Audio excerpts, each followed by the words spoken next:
Day of the Consumer Electronics Show, the biggest tech show in the world here in Las Vegas, and what you're looking at right now is really capitalism on steroids. You see companies moving so quickly, trying to form bonds with other companies, be purchased by bigger companies, so you never know what day BlackBerry is in and then the iPhone, rather BlackBerry's out and the iPhone is in. So you're probably wondering why I look like Bono right now. These glasses are actually from a company called Viewpointsystem, and the reason I think they're interesting is because we've talked so much about body cams being a possible solution for some of the problems that we've seen between law enforcement and some communities, and so we've talked about police officers already experimenting with body cams. Well, these glasses take that to the next level. So I have the CEO of Viewpointsystem. Thank you very much for joining us.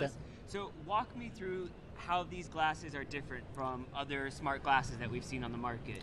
All right, first of all, they are tracking exactly your focal point, so I could now see where you're looking at the moment. Now we are processing the video streams on the glasses, which makes them tamper-proof. So I'm wearing the glasses and they're streaming back to somebody else at headquarters. Exactly. So let's say that I'm a police officer and you're the sergeant. I have the glasses on and you're able to see exactly what I'm seeing recorded or in live stream? In live stream, wherever you are, actually. And then actually, I'm going to ask you to hold the microphone for 1 second, so we'll both use it. But what's inside here are actually cameras, correct? Exactly, yeah. You have two cameras in the nose wings, and you've got infrared LEDs that enlighten your eyes. So we are tracking with these two cameras your eye movements, and you got the front camera if you turn around, which then gives you the view towards what you're looking at, and at the same time we can track real time and live remotely where exactly you're looking at. And if I'm not mistaken, so basically what this is the cameras inside the glasses are tracking the movement of my eyes so that the camera up front then is actually moving based on what I'm seeing. No, the camera itself does not move. The camera doesn't does move, not move, but inside there's an algorithm which is then calculating exactly where your focal point is based on what your eyes are doing. In other words, if I'm a police officer and I'm dealing with somebody and all of a sudden I'm focused left, looking at something here, looking down because I think there might be a gun, that camera is going to go and focus, not just because I'm physically moving, but because of where my eyes are moving. Exactly. Is this in use already? Yes, we're selling it since 8 weeks, quite successfully, luckily. So we have it in different industries. It's law enforcement, paramedics, first responders, surgery, like remotely supporting another surgeon. Paramedics, you mentioned. How could this be useful to a paramedic? If there is a traffic accident and you have the first responding unit on site and they are experiencing something they can't cope with, so specialists can log on to the glasses and then you're lending your focal point to him and he can support you. And how much is this going to set law enforcement or a paramedic back? How much does it cost? It's $16,000 roughly. $16,000. Not cheap. Not cheap, but it's worth the money. All right, well, I think it's really interesting, especially if it could help law enforcement and people see what law enforcement are seeing. I think that could be an incredible use. So thank you very much for joining us here at CES. I appreciate it. Now, another piece of technology that caught my eye, and this is where I always think it's really interesting to be a tech reporter, not just to see what's cool, but to see what could change people's lives. This is called Geno, and it's actually for people who are suffering from Parkinson's. And oftentimes they have tremors. I'm not having one right now, but I'm just trying to set this up. I have a quarter on there to show. So somebody with, hold on 1 second, I'm going to set the mic down.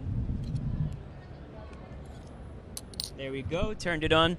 So someone who has Parkinson's, oftentimes they suffer from those tremors and they're shaking. So what this does, and the reason I put a quarter there is to show you no matter how much I'm shaking, I'm really trying to shake my hand right now, the quarter will stay placed there. So if someone's trying to eat, if that's a problem for them, instead of the food falling off, it will try and stay balanced as best it can so that somebody can continue to feed themselves even if they are suffering from Parkinson's. It's called Geno and it costs $300.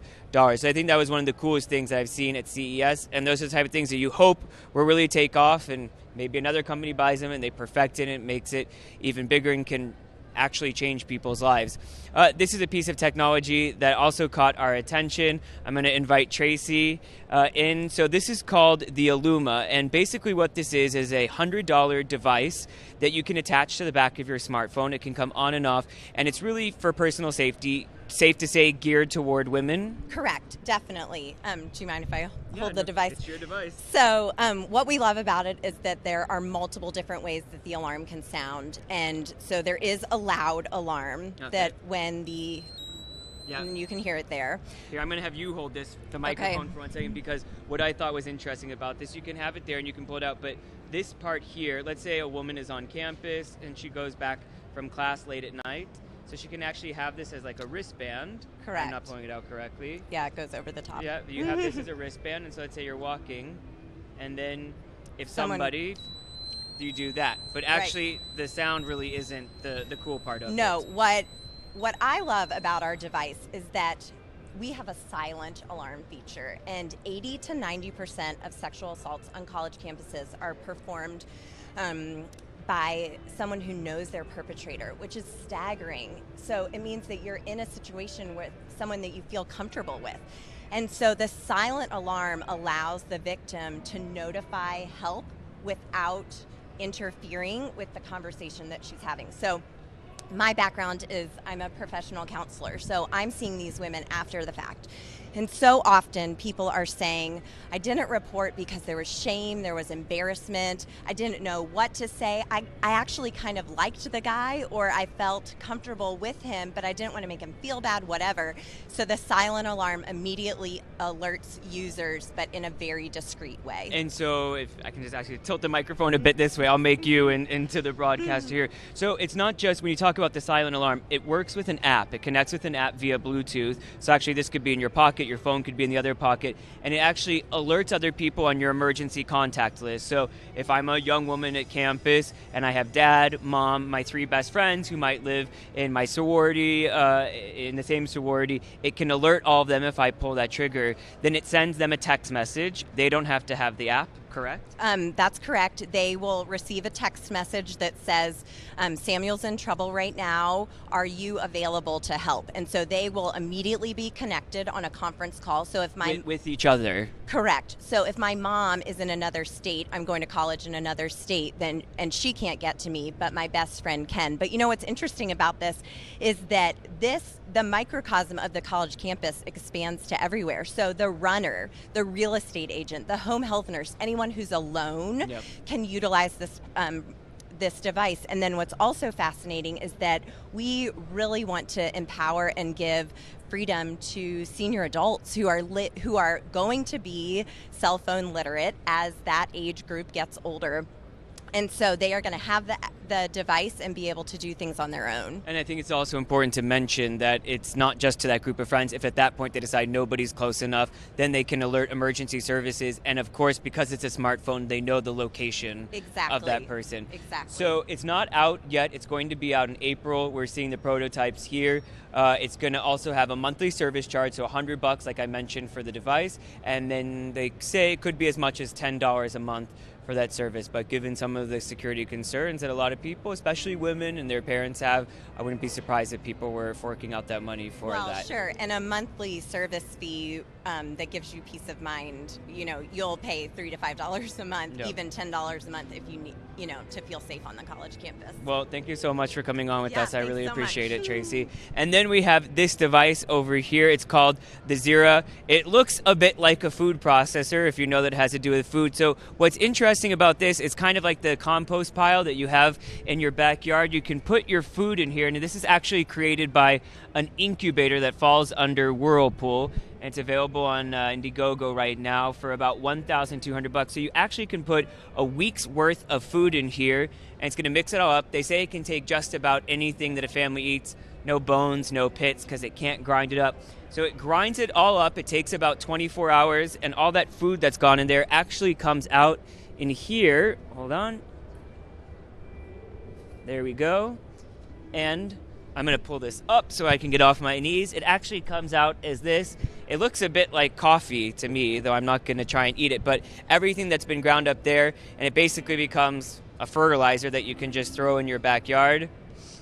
It doesn't smell bad, at least the example that they gave me here. So an interesting way to see. I was thinking about when we were first doing this story about all the trash that we saw piling up in Lebanon. If you didn't see those pictures, you should Google the CNN story. All this trash was piling up in Lebanon over a month. They had some type of problem with their municipalities there, and it wasn't being collected. You realize the massive amount of trash that we consume, that we put out as human beings, and it's really incredible. So hopefully this could help some of those environmental challenges. So we have been hoping that you've been sending us questions below in the comments section here. So now we have Matt Friedman, our lead producer here at Consumer Electronics Show. So Matt, what are you seeing in the Facebook section, comment section of Facebook? So people want to know, what device would Samuel Burke use that you've just demoed here? Well, for me, like I said, the one that I think is the most interesting, because a lot of times I get to do the cool stuff, the drones, 4K imaging, that type of thing, and it is fun, it is interesting, it is useful, but it's not life-changing. For me, these type of things, like this device, is what most moves me. The thing that I would probably use, I have to say, I think it would be quite interesting to see how this would work in a house like mine. I hope we don't consume as much as I'm afraid that we do, but I think that this one could be the one that would be the one that Samuel Burke ends up using. Matt? So people want to know which of these products are on the market and where can you buy them? Okay, so on the market right now, Gino is on the market, like I mentioned, $300. If you want to shell out $16,000 for a pair of glasses, the Viewpointsystem is already on the market, though the reason why the price tag is so high, I don't think it's meant as a consumer device per se. You know, it is meant for law enforcement, as our friend was telling us, or maybe for surgeons or paramedics, so I think they're going after businesses. This is already Indiegogo, like we see with so many products. Go ahead. Later this year, it'll be available on the market, and maybe Whirlpool, since it was developed in one of those labs, incubators under Whirlpool, maybe Whirlpool ends up picking it up. And Matt, and that's it. All right, perfect. Well, it's the last day